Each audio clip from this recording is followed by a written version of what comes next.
Happy Friday, everybody, and welcome to another episode of the College GameTime podcast. I'm your host, Trey Smith. Got so much exciting news happening behind the scenes that I can't wait to start sharing right here, live, in person, through the airwaves, whatever you want to call it, the streaming waves, the YouTube waves, the Spotify, Apple. But anyways, it's a happy Friday for me. A lot of exciting things happening. But we've got a fun-filled show today for Friday's episode. And I'm going to tell you right now, we're going to start it off with a bombshell that came out yesterday, kind of a bombshell. The clip is starting to circulate across social media as it pertains to Oregon State, Washington State.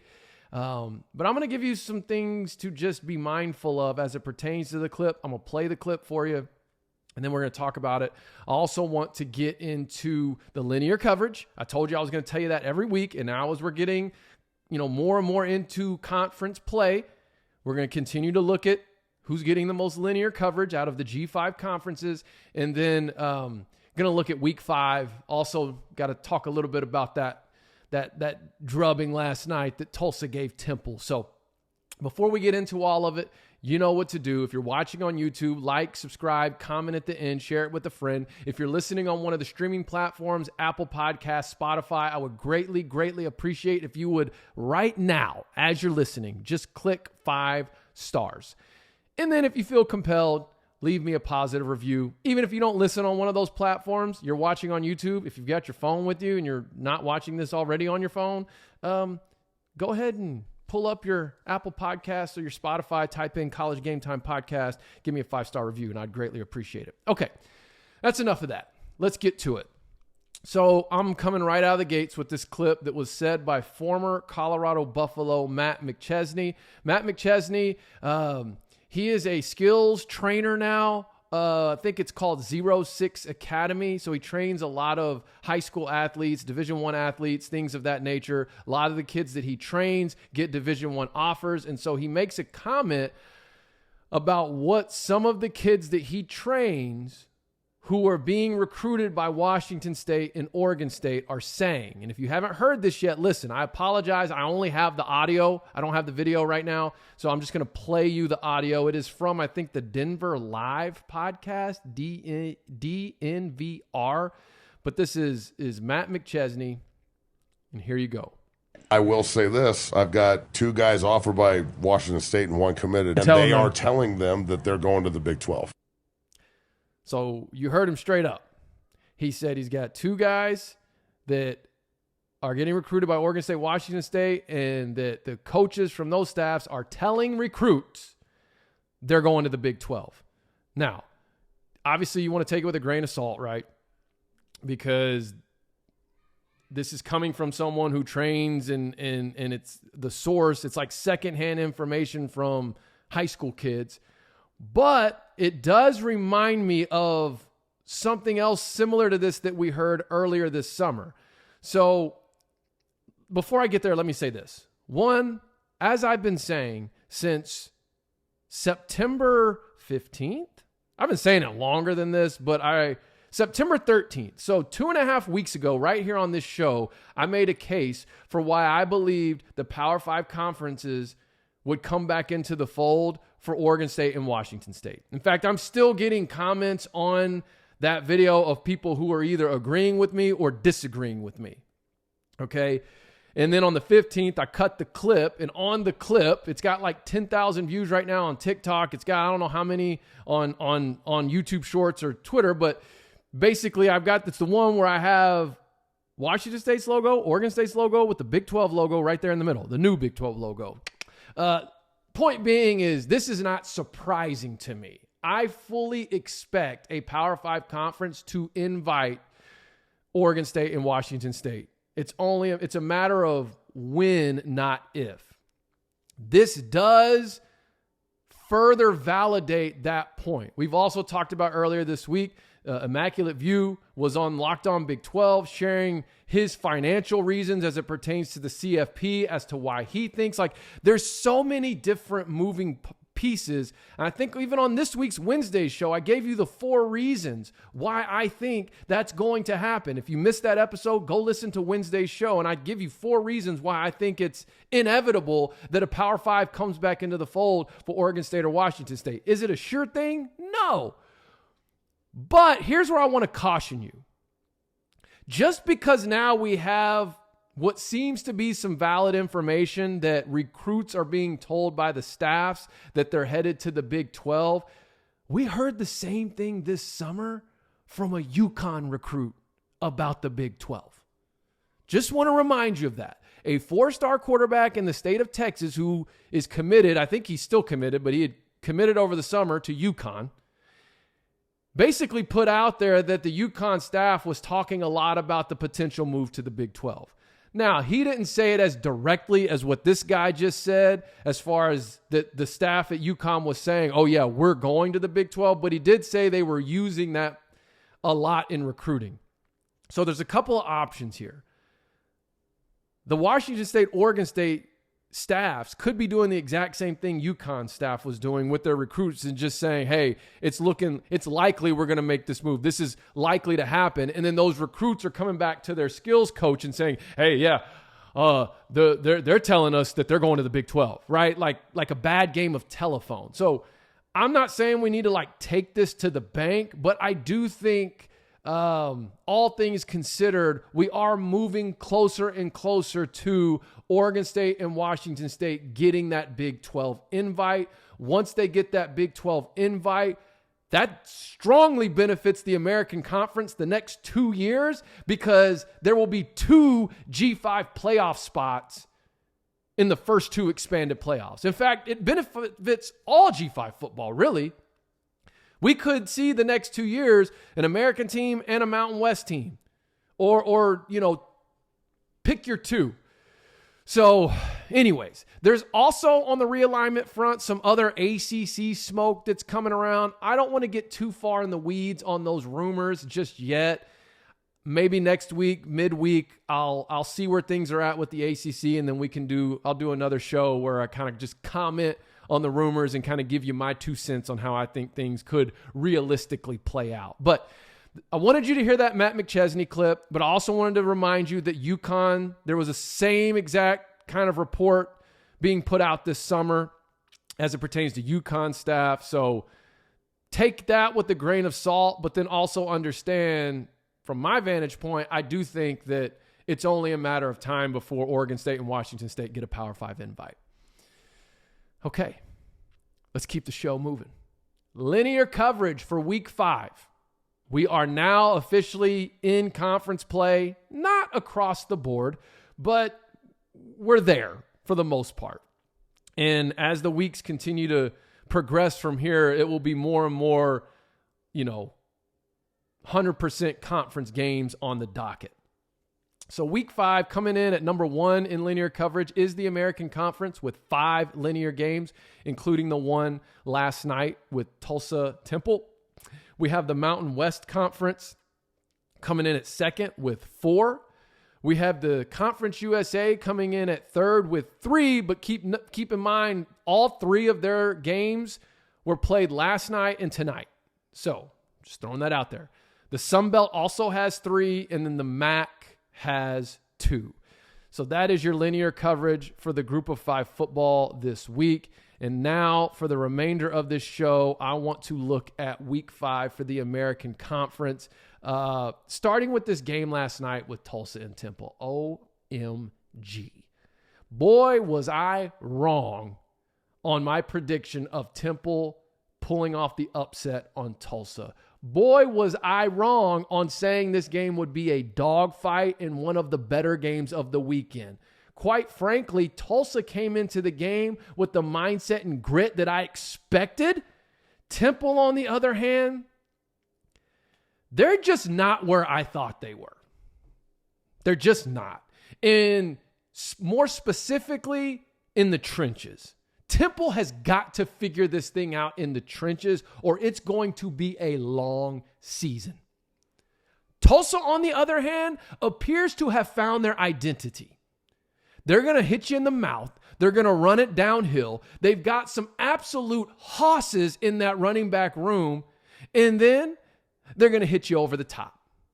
And this Cardell Williams kid, who, by the way, is the backup quarterback that's been playing since the third series of week 1, the third stringer's gotten some reps here and there, but Cardell Williams, he's improving each week. He can hurt you with his legs. He's very efficient. Well, he's very efficient on Thursday nights for sure. He can hit that deep ball when needed. Is he a perfect quarterback? No, but he has all the skills that are needed to make this Tulsa offense go. And we saw that last night.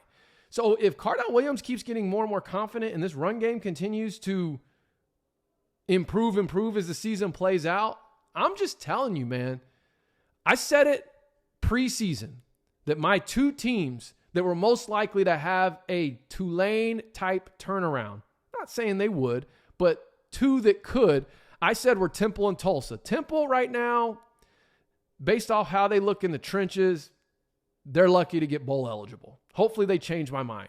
Tulsa, on the other hand, they're looking like a squad that the drubbings they took to Washington and OU appear to have prepared them for conference play. Now, am I ready to put Tulsa up there in the conversation as contenders? No, not yet. That's still reserved for Tulane, Memphis, SMU, and maybe one other team. Okay, I'm not ready to put South Florida or Tulsa there or anyone yet. Okay, but I will say this. As wrong as I was about that game as far as on the Temple side, you want to know where I was 100% accurate? Were my 3 keys for each team. 3 keys to victory for each team. I told you for Temple, if they wanted to win, they were going to have to put EJ in good situations and protect him.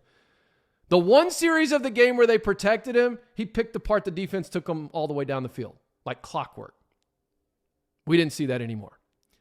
The second key to victory was stop the run. They didn't do that. And then my third key to victory was they either needed to get a big play on special teams or a defensive turnover. I felt like they needed to get a special teams or a defensive touchdown, and guess what? They had a kick return for a TD.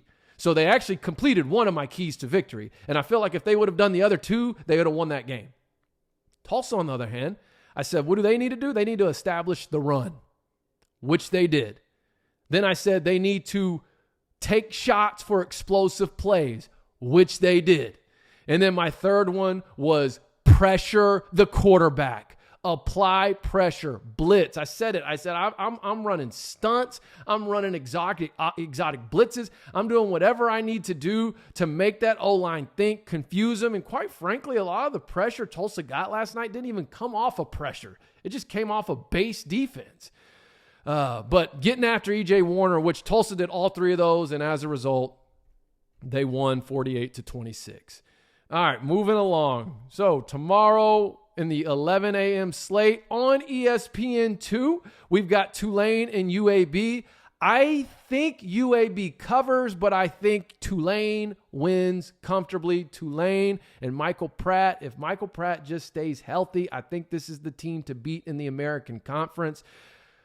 God, I'm so mad they didn't have him for Ole Miss. I can't come off of that because even with their backup, Kai, what's his name? They were in control of 75% of that game. They controlled the game through the first half. They controlled the game through most of the third quarter, and then things started to unravel. And if not for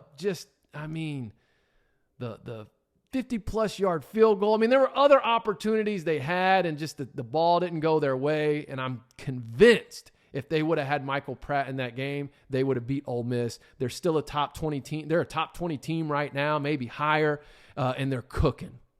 But unfortunately, they're 3-1. But they got their quarterback back, and they're rolling. I think they roll wave against UAB, but I'd like to think we see the same grit and same fight we saw out of UAB a week ago at Georgia, and they at least cover the 21.5-point spread.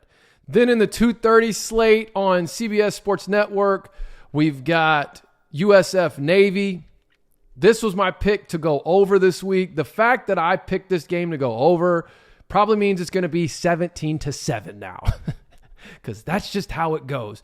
I do like USF to win. Navy's just a team you don't want to overlook. I think their offense, per the usual, will give the USF defense a totally different look.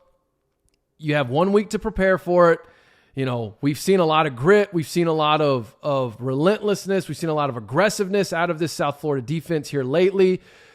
But again, when you're playing against this offense, this triple option, a lot of times it gets your defense thinking too much and watching too much, because the keys that you're used to reading are doing different things than what you're used to them doing week to week. And so sometimes that can cause a defense fits, but we'll see how they respond to that. I think the USF offense continues to roll. I like what Byron Brown, I've said it already this week, he's continuing to improve week in, week out. Navy's a 3-point favorite though. That does concern me. You know, unfortunately, if this is a 17-7 game, that likely means that would favor Navy. But, man, I think it's going to go over. I think it's going to be more like that Army UTSA game, like I said earlier this week, or the Memphis Navy game earlier this season. Don't want to overlook Navy, but I think USF is just fine. Then we move to the 3 o'clock slate.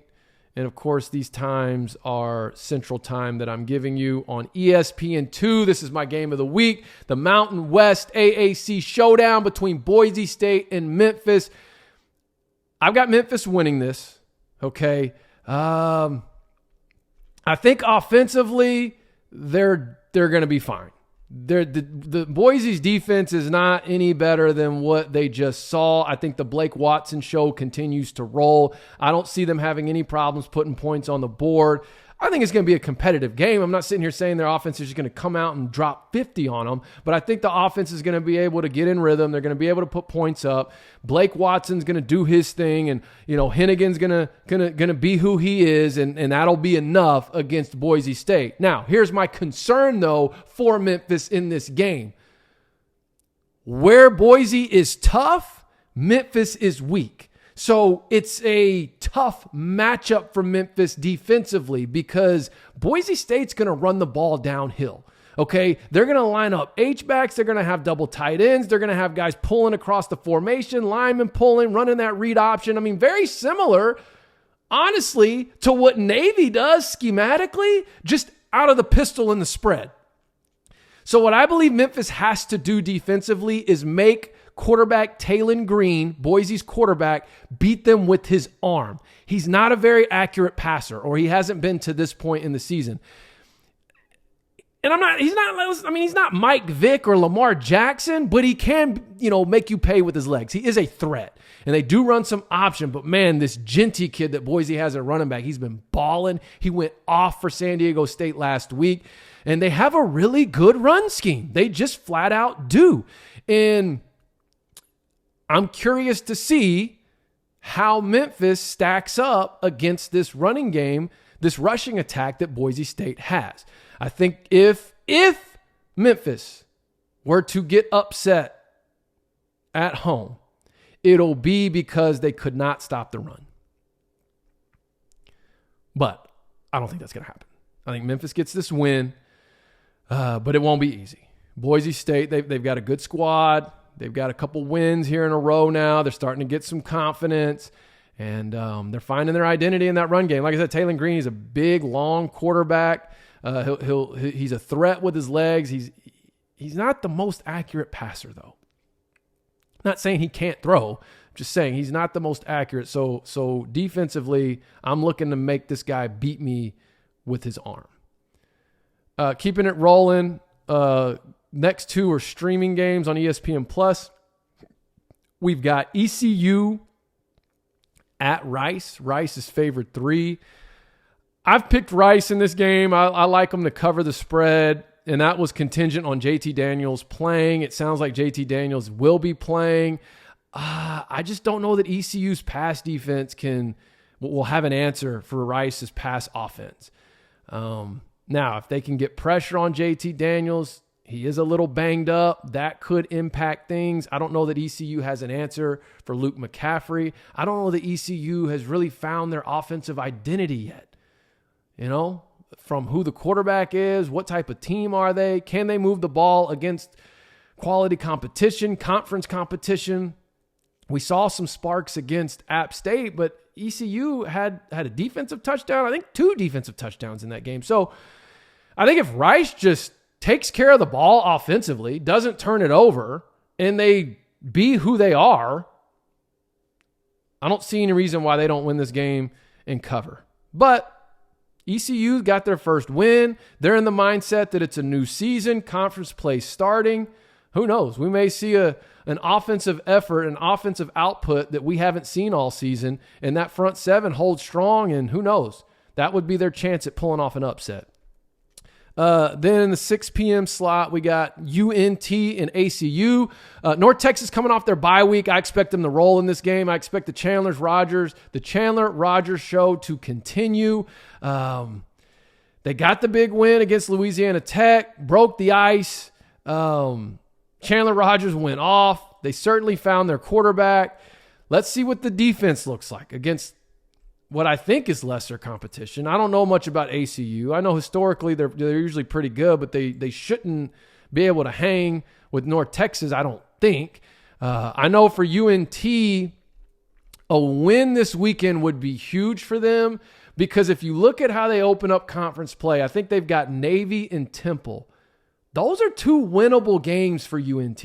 So if you can roll into conference play with a 2-game winning streak and then find a way to rattle off winning your first 2 conference games, and now you got a 4-game win streak, like that's the kind of momentum you need going into the next slate of the schedule when you've got Tulane, Memphis, UTSA, and I think SMU maybe all back-to-back, but mainly that Tulane, Memphis back-to-back.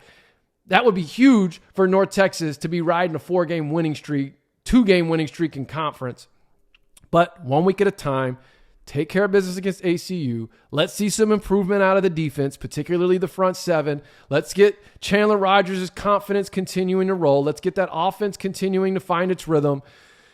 And let's go from there. And then finally, closing out the weekend of games for the American Conference, we've got Charlotte at SMU. SMU should roll in this game. Charlotte's a team, though, they've shown they're not going to go away. Like, they're going to keep fighting. But like I said early in the week, like, I don't know yet that they've even found who they are offensively. I think who they look like and who Poggi wants them to be are kind of 2 different things. I think what Poggi would like for them to be is a downhill, hit you in the mouth, establish the run type of team.